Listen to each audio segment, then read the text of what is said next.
Hey guys, so I'm gonna be really honest to you guys. I wasn't planning on making this video, as you can tell, but I am doing it because I literally just got off of talking to my old roommate, my ex-roommate, my friend, I should say, and we were talking about the movie Enemy. So he just texted me out of the blue. He actually lives in California right now. He's working for Apple, having a great life, and hopefully continues to do so. But he texted me and said, just like one line, he said, "I watched Enemy and I'm dead." And obviously I responded, and then we got to talking about the movie. He just wanted to know my thoughts and opinions and everything that I thought about the movie. So of course I did, being me. I love talking about movies, and once I did that, I thought, you know what, maybe let's just make a video about it, because as soon as I remember or someone mentions a movie or a show or content that I love and it's dear to me, I just go off and I need to do something about it. I am done talking to him. Obviously, we're adults. We don't really have time to indulge ourselves in these worlds and movies or all of these stuff anymore. But somehow, I always end up doing that, and I get into this realm or universe or whatever I've just watched, and I just consume and rant and find anyone and everyone that I can talk to. Usually it's my siblings, my friends, my roommates, or whoever it is, and now I'm just doing it to this stupid ass camera that I can barely put it upright in front of my computer. But so that's what I thought I would do. This movie's been out for a really long time. It came out in 2013, and like I said, directed by Denis Villeneuve.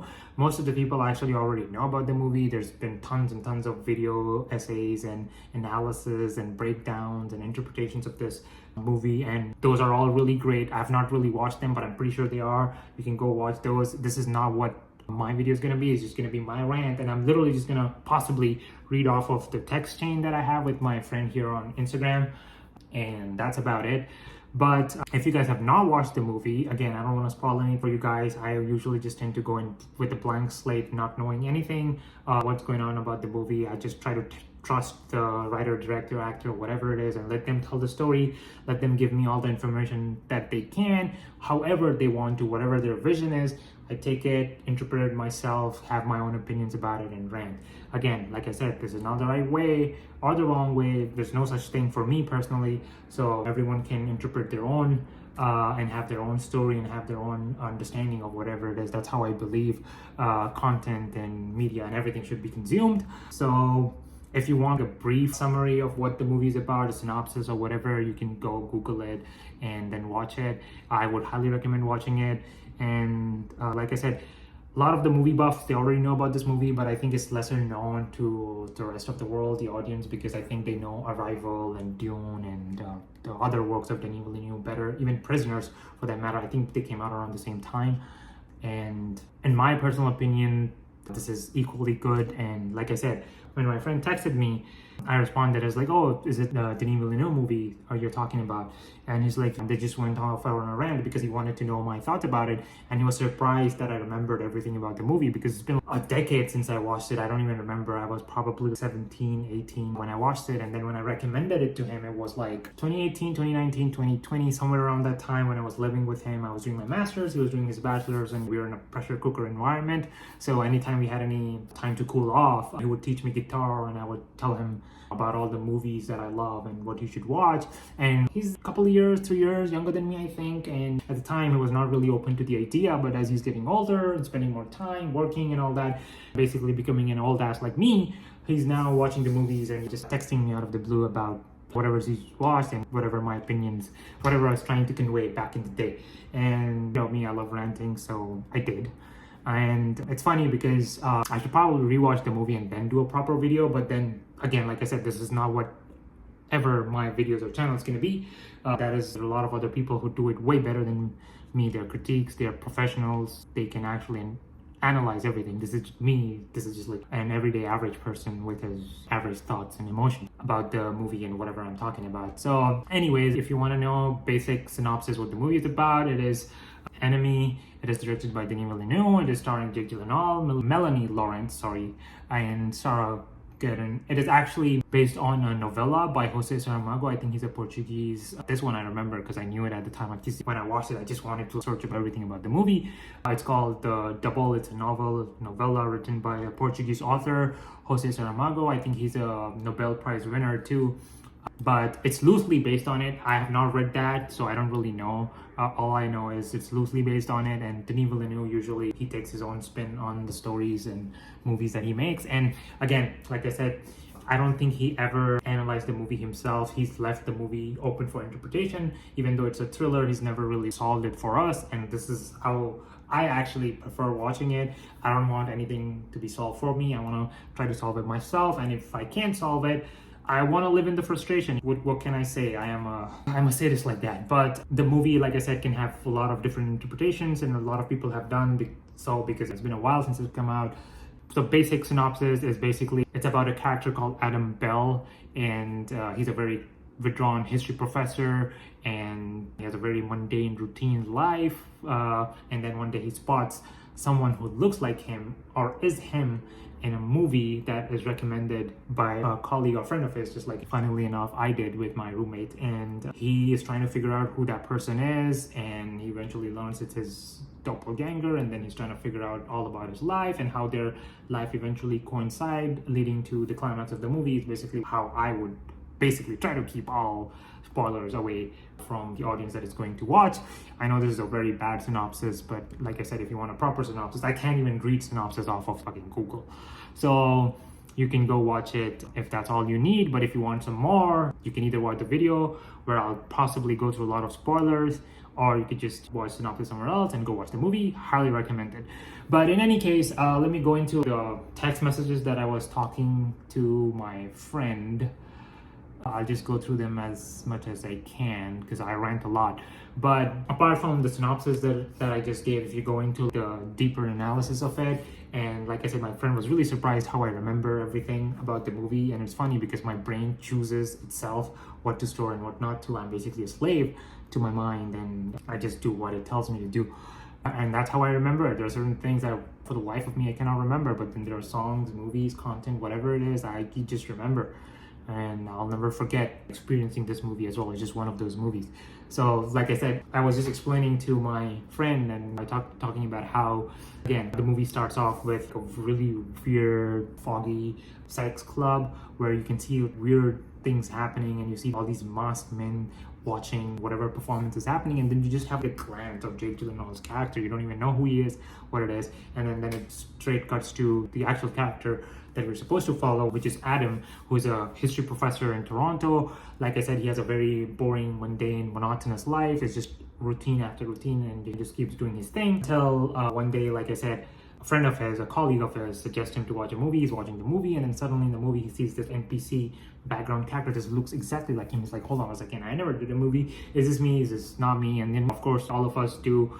He does a deep dive, tries to figure out who it is, and of course because he's an actor, there's information available regarding the person who was in the movie, and he digs up the information. He gets a number, he tries to call, and I vividly remember the first time he got the number, he tries to call, and the character that he's actually trying to find out is Anthony, who's the actor. And when he first calls that number, his wife answers the phone, and to the wife it sounds like the same voice that is of her husband. And of course these are doppelgangers, but they even have the same voice. And initially I have to see that, in my opinion, the director just like sews in, is like, oh, maybe this is the same person, maybe it's not, who knows. But then eventually he figures out who it is, and then as the movie goes on, again, this is not a play-by-play breakdown, so he eventually ends up meeting this person, and this person is Anthony.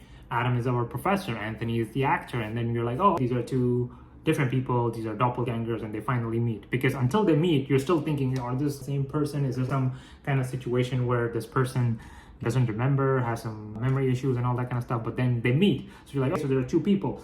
And then instantly you can tell these are two different people. Again, beautifully acted by Jake Gyllenhaal. Whereas, like I said, the first person that we met, Adam, he is a history professor. He's very down to earth, he's very polite, he's nervous, he's passive, he's very introspective, he's always questioning things he's doing, and even with very nerdy type, deep diving, kind of like me personally, if I would like to shoehorn in myself. And then on the flip side, there's Anthony, who is very confident, very charming, very actor, a little self-centered. You come across people like that. I've always come across people like that. And how do you do this? How are you faking it? Are you really that confident? What's going on?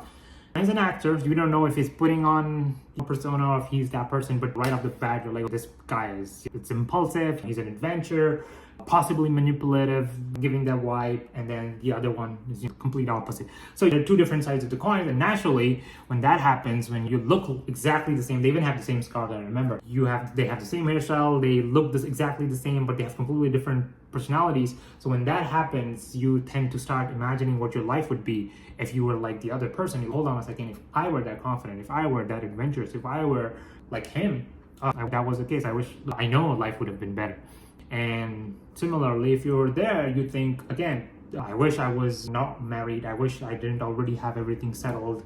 I wish I had a monotonous routine job that I didn't have to worry about all the time. Or maybe you're putting on a persona. These are all thoughts you go through while you're watching the movie. It's not very explicit in the movie, but you can always read between the lines and figure out what it is. And then, of course, they start meeting and their lives kind of intertwine again because they want to know more about each other. They're interested, they're attracted to each other's lives and different kind of life they're living, despite in their mind being like, oh, he's just me. And as that happens, eventually Anthony ends up believing, who's the actor, believing Adam, that there's something wrong with him. And then the same thing with Adam. I was like, okay, there's something on, because you don't really trust, because the person is not like you. He looks like you, but he's different. His life may be better, but do I trust him? So that's the angle that the movie brings in. And Anthony initially believes Adam is just trying to mess with him, but Adam, like I said, he's just a nerd. He's a professor. He just wants answers. But obviously, it's a movie, things have to escalate, and they do. Anthony begins to suspect that Adam has actually slept with his wife. And because he thinks that has happened, again, because he's an insecure actor, even though he comes across as this really confident, lucky-go-happy person, and he's like, what else do you need in life? You have everything. But he's insecure, and he thinks he slept with his wife. So therefore, he gets interested in his girlfriend. Things actually get even worse because Anthony now, who's really insecure, he thinks he cannot really prove that Adam slept with his wife, and now he's fixated on his girlfriend. And now we tend to learn more about their personalities, and I think this is where the crux of the movie, leading to the climax, comes in. At least for me personally, where I start understanding and breaking down, what the director is trying to tell us. And Anthony here, at this point of the movie, tries to convince Adam, oh, you know what, let's switch lives. Why don't you try to live life in my shoes and you can experience mine, because we're such different people with such different lives. Why not just give us different experiences? Common trope with doppelgangers. And so when that happens, and of course, now Anthony is fixated on Adam's girlfriend, Mary, they plan on a trip. And obviously it goes sideways because when he's driving Mary around, Mary somehow figures out that is not Adam, because something seems off, and then they have an accident, and it's presumed that both of them are dead. And now, because both of them are dead, the movie does this thing where, because Anthony's gone, Adam is the new Anthony. Initially, when Adam's like, they switch life and Adam is with the wife, you can tell the wife kind of knows more than she's letting on. She probably knows that this is not Anthony and there's someone else pretending to be Anthony. But then when the accident happened, then you learn that Anthony was pretending to be Adam is dead. The wife's demeanor changes. She just now accepts that Adam is Anthony and everything is just back to normal. And the movie takes you back and you're like, hold on a second, what is happening? Why does her expression, her demeanor, all of this thing seem weird? And then you see Adam, who's now Anthony, just get up, trying to make sense of everything that's around, that's happening. He's like, am I Anthony now? And what is happening? And then he suddenly finds this key to the sex club that we first saw in the movie, where we had a glance and we thought it was Jake Gyllenhaal, and it was. So he finds the key to that, and then he walks towards the bedroom. He's ready to figure out what's going on. And then he finds his wife, Helen, and suddenly she turns into this fucking giant spider, and the movie just ends. And you're like, wait, well, what the fuck was that? Again, I remember very vividly when I was watching it the first time, I was like, what the fuck is a spider? What the fuck is this ending? What the fuck is going on? Because I was trying to piece it together. I was trying to be like, okay, so these are two different identities, two different people. Or it could be like, oh, you always want something that you don't have. Like I said, the grass is greener on the other side. You should probably be happy with what you have. Stop complaining, blah, blah, blah. I thought that's where we was going. But then when the whole thing happened where they met, they started suspecting, and then he went out, they switched places, and then they died, and he became one. You're like, hold on a second. Is he, again, the same person? Or is it not? Because the wife's demeanor kind of puts you off. And then turns out the wife is now a spider. And then I remember a lot of people actually have a lot of theories about the spider. And again, like I said, if you want a proper detailed analysis, you can actually go watch it. And I'm pretty sure it's everywhere. And I was like, what the fuck? Is the wife even real? And what's happening here? Is the wife also not real? Was it all fucking made up? What the fuck is happening? But a lot of different themes going on in the movie. But personally for me, it's a psychological allegory about identity, control, and infidelity. I will have to preface this, and I told this to my friend too. It's a very man's movie because it's a deep dive into a man's mind and how they are, because all their lives they're always confused. First they think, oh, I need something that is stable, something that is defined, something that is monotonous, something that is reliable, so I can stick to it day in and day out, which is what we see with Adam, right? He has a job, he has stability, he has everything to go for. But then suddenly you see the same thing that you wanted so badly with a very weird and different lens, where you're like, I have this stability, I have this job, I have this thing, but it's so monotonous, it's so boring. You just start looking at it a different perspective, right? And now because you have that, I need to find some adventure, I need to find some up and down and difference, and I need something happening in my life. I need something to risk. I need something to scare me. I need something to put me in a pressure situation or put me in a different situation, so to speak. And when we take Anthony's character, he is in that situation. He is literally in a very volatile job. An actor's job is not easy. You don't know how much you're going to work, whether or not you're going to work, what's going to happen. And while in his sense, you can see, oh, he's a confident person. Oh, he's so sure about himself. Oh, he has this persona going. He has style going. He has all this thing going, which the other person is lacking. So you think, oh, that kind of life is what makes you outgoing and extroverted and confident, and you go get what you want, even though you don't have a stable thing, because life puts you in a pressure situation. All these motivational speakers out there on YouTube and everywhere, they all just say you need to be in that situation. You need to be all this gentle parenting, or just creating all wusses and dweebs and all this kind of stuff. Literally something that my own brother said, which I disagree with. And you need to be in this hard environment where you need to have hard lessons every day, and you put in a different situation every time, so you can come out a better person, right? And when you do have that, and if you think about it, Anthony actually did have a wife too. He had stability in that sense. He had a wife who actually loved him. And it's also, again, in the movie, it's kind of alluded to that now that if you think about it and analyze the movie, he is the same person. And the fact that it is just him who has that life, he's actually basically the whole club instance, and the professor is something that he wants, but he wants that when he actually has that in his wife, who's a loyal person, who's loving, who's actually even possibly forgiving his cheating ways. But he wants to be that person. He wants to be the introverted, nice guy person, but he can't. He is this philandering, cheating person.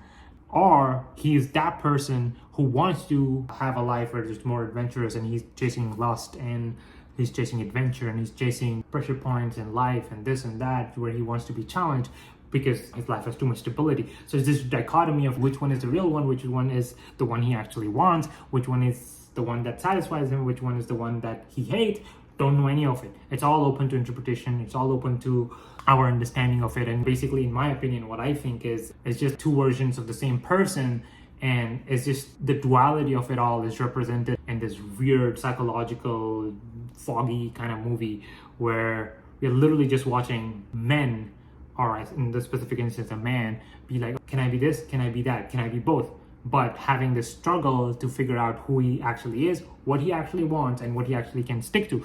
Because again, you can talk about personal experience, and a lot of people that I've seen around me, all their life, they want to stay a certain way. They always have this age bracket. So from 15 or 14 to 28, I'm going to live my life. I'm going to go to college. I'm going to sleep with as many people I can. I can do this and that. And then I'm going to settle down and find a wife. They're trying to get both lives. They're trying to get all kinds of life. And they hope deep down that if they do that, eventually they'll come to an understanding that, like, you know what, I did that shit. I was a playboy when I wanted to. I did the games, I did the girls, I did the whatever your preferences are, girls, boys. I did that life, I did the clubbing, I did the partying, I did everything that I can, drugs and all that, until a part of my life where it was an adventure. Once that is done, I'll settle down, I'm older. But is that how it actually works? Is that how our brain works? Is that how our understanding works? Is that what we actually want, or do we tell us that's what we want? Because it's easier and better to do it at a young age, but does it really stop being or wanting that thing when you're older? Do you start becoming a different person? Can you actually change? Or was it you in the first place? Or is it like society and everyone else and your own thing that exists in this world, where it says when you're young you need to get all of this out of your system, because when you're old you can again, because from the place that I come from, the country, Middle East, Asia, all of these countries, that at least specifically for me, again, I'm not going to generalize, where I come from, we do the opposite. We're like, okay, young age is just for you to concentrate in school, get good grades, get good at literally every single thing that you can. And then once you've done all of that, and once you've achieved status, and it's mostly about status and a good doctor in front of your name, or PhD or a master's degree or whatever, then you can find a wife, you can find a girlfriend, you can have life, you can enjoy whatever you want because everything is settled. Here it's the opposite. You do your stuff, you still study, you still figure out something, you more facets, and then you settle down, find someone, and you have a more subdued life. Again, you don't know what the right way is, don't know what the wrong way is, but these different ways people try to understand, people try to cope, urges, desires, dualities, ideologies, and all the things that are happening inside of them. And I think that is what the movie shows in form of Adam and Anthony. Again, like I said, in my personal opinion, I think they just represent two versions of the same person. And that's what I said. Adam is a repressed moral self, living quietly, ashamed of all of his impulses and urges, whereas Anthony is a reckless alter ego who is pursuing sex, fame, power, which all the kind of things that literally everyone, in my opinion, in this world wants. They just don't want to admit it. Everyone wants power, everyone wants money, everyone wants to just have all the fucking sex that they can. And you tell yourself that's not what you want, but that's what you want. Then there's also a side of you which is also like, oh, maybe I shouldn't want all of this. Maybe why am I so shallow? Why do I want money so bad? Why do I, maybe I don't care about all of this. And you try to convince yourself that, oh, you're an introverted person who lives quietly and who just enjoys gaming and movies and shows, and I'll just talk about it. And you kill the other side of you, right? And again, this double duality manifests as a symbol of guilt, at least for the character right here, because learn for Anthony, we're presuming he's at the club, he's cheating, and his wife is forgiving him, but it's still not good enough for him. He's doing this slandering, cheating ways, and the reason for that is because he's still not happy with the life that he has. He still thinks there's more adventure out of him. Is that Anthony, or is that Adam, or is that both? And so that is the thing that we're trying to figure out here on, because the movie never answers these questions. It's just all speculations, at least by me.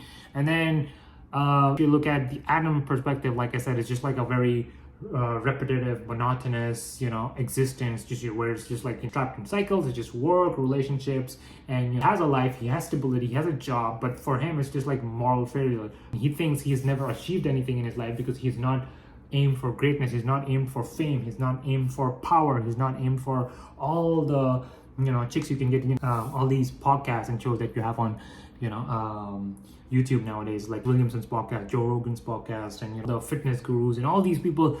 All of these podcasts are always talking about how you need to chase, how you need to lift your expectations off of you, and you need to figure out who you are. You need to hustle, you need to find money, you need to find apartments, you need to have a great body, you need to get the life you want, you need to do it now. If you're not doing that, you're a failure. You're kind of a failure if you're just getting settled with an average life, with an average job, with an average girlfriend or a wife, and you're not, learn with Adam's case. He's not committing. He has a girlfriend.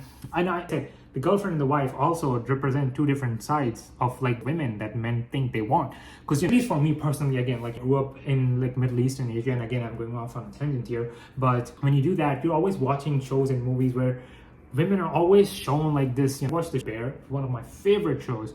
And I vividly remember watching that scene where actress Molly Gordon, the love interest of her Carmi, and there's a scene in the gas station where she's at the fridge and she's so fucking beautiful, so dreamy, so I forgot the term, what is it, Manny Pixie girl kind of thing. But that is what we grew up on. We grew up on this image of women who are just there to solve all of your problems. They're just so pretty. And I saw this new trend on Instagram and TikTok where kind of girl kind of pictures in your locket when you go to war, and I'm like, that's the kind of bullshit we've been growing up on. And if you think that is bullshit, just try to watch Pakistani dramas and Indian movies and all these kind of, I'm not lashing out on that. There's a lot of beauty in it. There's a lot of soul in it. One of my favorite shows till date is still a Pakistani drama called Pyare Afzal, because in the entire show, the main leads, the guy and the girl who the show is about, they barely meet each other. They barely see each other, because this is a concept that here in America or anywhere else they don't understand in the Western world, so to speak. You can include Europe and all these other countries in it, South America too, where they're okay, how do you fall in love with a person you've never seen, never talked to, blah, blah, blah, barely talked to or chat, or just that they existed. Just go to Asia, just go to Middle East. People fall in love every single day. For them, everything is love, lust, infatuation, crushes, love at sight. All of these things are just one word, that is love. Everything. There's no spectrum. Everything. Like, even if you have like the tiniest urges, you're just fucking horny and you just want to get laid. You think that's love. You see a beautiful person, it could be a fucking cousin, and you're like, hold on a second, I'm in love. And again, it's a hyperbole, but I'm just trying to give an example because like everything is like, you don't know. And I'm not blaming anyone, not cultures, not religion, not anything. It's just how you learn. It's just stupid. Because most of my education actually comes from watching movies and watching the stuff that is available to me, watching media. So you have to be careful of where you're learning from and how you're learning. And unfortunately, parents and education system kind of fail you most of the time. They're trying their best. They're literally trying to give you what they think is important. They think education is important. They think stability is important. They think them just being there for you, providing you everything is important. Yes, that is the most important thing. But no matter how you parent, you're always going to fail. There's always going to be something that you left off the table and that didn't happen. And most of the times, at least from where I come from, that is the case. You don't talk about sex, you don't talk about love, you don't talk about relationships, you don't talk about how to satisfy someone, how to satisfy yourself, how to have any of these, conversations of all the hormones and urges and desires and all these things that are inside of you. So all of them get boxed into one thing called love. So when that happens, well, it's, how it ends. So, unfortunately for someone like me, you have to learn it the hard way. You have to understand it yourself. You have to recognize what you do, what you believe, what you think of. Like when you watch shows like Pyare Afzal, which is a Pakistani drama, which I love, and you think your love of your life is always just gonna love you, just existing in a different city, different country, never seeing you, never ever actually spending time with you. You just love each other, and on your last breath, when you're fucking dying and bleeding off, she says that she loves you back, and then the show is done. And that shit broke my heart. One of my favorite shows, and I watched it like 3-4 times, by the way. There's just like 35 episodes, hour-long episodes.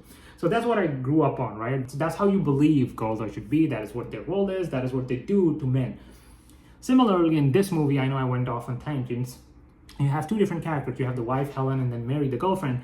Like this woman who's literally forgiving all of your, cheating ways and, all the mistakes. She's your wife. She loves you. She's stability. But you want that? No, because it's boring. Now you're married into it. You want adventure. You're like, I thought that this is what I wanted. So then there's Mary, who seems more enticing. And the same thing with the sex club. That's why you go there, because it's something new, something different, something that's not the same. Because like now love is boring. Now love is mundane. Love is everyday. Flip it with Adam. His work and everything is boring and monotonous and just in a cycle, but he's afraid of commitment. He's never married. So Mary's, for him is like, maybe do I commit to her? Do I not commit to her? So it's never enough. It's never good. It's never happy. It's never like one solution. It's like, oh yeah, I'm just going to marry this person and live my life happily after. There's a side of you that is like, and if you don't commit, there's a side of you like, So again, like I said, it's not this true story for everyone. You find love, you find people who you love. I personally, like I said, I have. So, but this is what the movie is communicating. This is what the movie is trying to talk about. Because if you're being really honest and really, open about your feelings, your thoughts, what's in your heart, what's in your mind, I think this movie will talk to you, and at least did to me. And it, like I said, going back to where my point was, and I'm trying to figure out I'm going off of tangents, and I already have like this big of a text that I sent to my friend, which I'm reading like 1 or 2 lines off of, going off on tangents, and then trying to find out where I stopped. But I talked about like how his own existence is trapped in cycles, work, relationships, moral failures, and even his environment, the city that he lives in, looks very repetitive, sterile, and almost like it's not real. And the spider represents the web of control that he cannot escape. He knows what he wants to be, or he doesn't, or he thinks he wants to be X person or the Y person, but he can't make up his mind. He eventually always ends up being this or being that.